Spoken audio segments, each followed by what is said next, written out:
After 3 years since its last release, Medal of Honor is long overdue. After a dishonorable discharge from players and critics, the shooter went into semi-hibernation. But with all the cash on the table for military shooters, Electronic Arts could only let it sit out the fight for so long.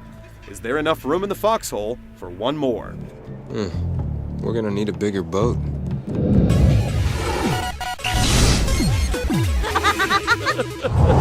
I am giving you 24 hours to get our forces into that valley.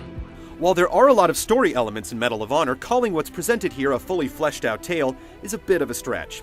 It's all about being one of the military's elite Tier 1 operators, guns for hire who go into harm's way for the better good. What follows is a schizophrenic jaunt around Afghanistan behind the eyes of several different soldiers. While their paths eventually intertwine, there's little to hold it all together, minus the conflict between an overbearing desk general and a corporal on the ground looking out for his troops. Their team leader and petty officer are requesting immediate reinsertion. Negative. Sir? You never get to know any of the main characters, and so many acronyms are thrown around that some script passages almost need subtitles. We left 2 men at the LZ. Left. Correct, but the helo aided their escape prior to getting hit. It all amounts to a story that leans too heavily on our distaste for the Taliban and Al-Qaeda to make its point.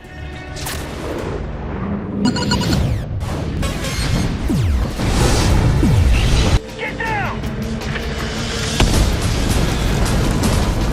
The design doc for Medal of Honor must look more like a checklist than a collection of fully realized ideas, because it follows the blueprint of far too many games before it. Go, go, go! The campaign empties the full arsenal of military objectives onto the table. 1 minute you're taking over a military facility to set up your own, and the next you're taking out dug-in militants with a sniper rifle or spotting targets for air support. Terminate. There's no shortage of variety as you pilot ATVs or helicopters in addition to the oodles of foot soldiering that's required. The levels are almost 100% linear as you shoot down a path of invisible walls from one fray to the next. Weapon variety and authenticity is a high point, with many having alternate firing methods to discover and implement. Rabbit, wait for a go. But predictable enemy placement and behavior undermines it a bit. The competitive multiplayer options for up to 24 players are just as rote as the campaign, and there are just 4 modes to choose from. Combat Mission asks your team to complete a set number of objectives as the opposition attempts to stop you. Sector Control awards points for holding flags, and the team with the most points wins. Objective Raid asks one team to blow up objectives while the other tries to stop them. And Team Assault is your basic deathmatch. None of the options break much ground, and with just 8 maps to play on, longevity is a concern. The maps themselves are primarily small to encourage confrontation, but certain modes can only be played on a specific map, limiting the flexibility. There's a 3-class system in place for the multiplayer that includes Rifleman, Sniper, and Special Ops. You can go in and customize the loadout for each, but there are limitations based on the class. You're awarded experience for completing mission goals. These points then unlock new weapons and attachments for play, while ribbons and medals are rewarded for single game or career achievements. As you tie kills together into a streak, you're rewarded with tactical support actions like mortar strikes or missile attacks. They're nothing groundbreaking, but they're fun to use nonetheless. The lone design innovation is Tier 1 mode, where you try to complete campaign missions as quickly as possible with no checkpoints. You can upload your times to leaderboards, and your friends can even leave markers to show how far they've made it. It's a step in the right direction for a game that otherwise follows an already blazed trail. Roger, this is Colt 201. We seem to be taking some fire. At 4 to 5 hours, the campaign is extremely short. Tack on a run-of-the-mill multiplayer, and you have a game that reaches the status quo, but doesn't extend much beyond it. RPG, shit.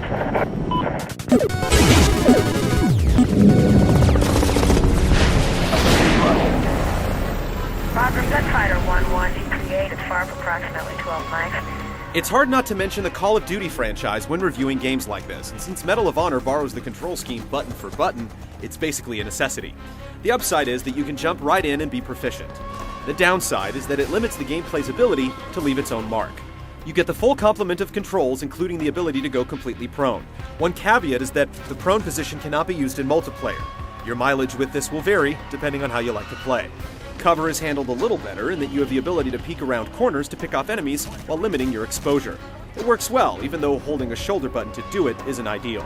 The other addition is sliding into cover. In theory, it's a realistic part of combat, but the game has problems choosing which wall to slide into, which can put you in compromising situations. The ballistics engine is practically non-existent. Where you point your reticle is where your bullet lands, so you don't have to account for distance or wind.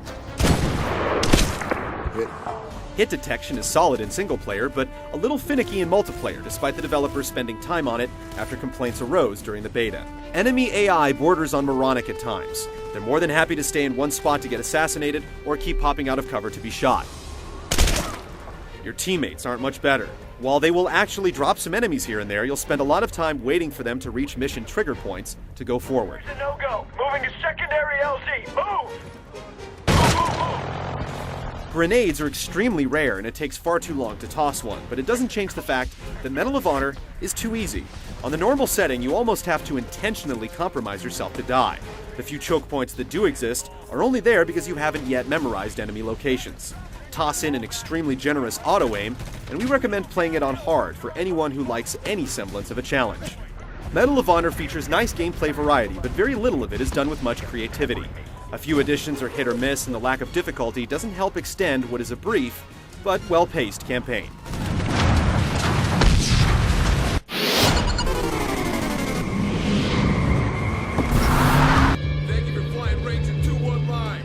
Medal of Honor is like Jekyll and Hyde where presentation is concerned. It can look great at times and completely average at others. It features a crisp, clean look, but the lighting engine is weak, providing for some rough-looking shadows. It tries to be as cinematic as possible, but many of the engine-based cinemas don't allow for any sort of camera control, which limits immersion. In multiplayer, the detail is toned down even further. In some of the arid maps, things can get grainy and make it difficult to tell soldier from terrain. The set-piece moments are a little underwhelming when compared to its contemporaries, and the laughably bad explosions don't help much. One thing the game does well with is atmosphere. The music is absolutely incredible and lends a lot of tension to some of the situations. The opening scene will give you a new appreciation for what these Tier 1 folks do.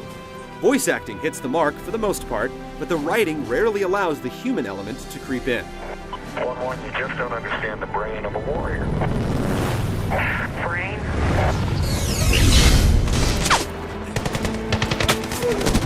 For a franchise that's been missing in action, Medal of Honor is a solid reboot that shows a lot of promise. It manages to nail the tenets of its genre, but with few trimmings.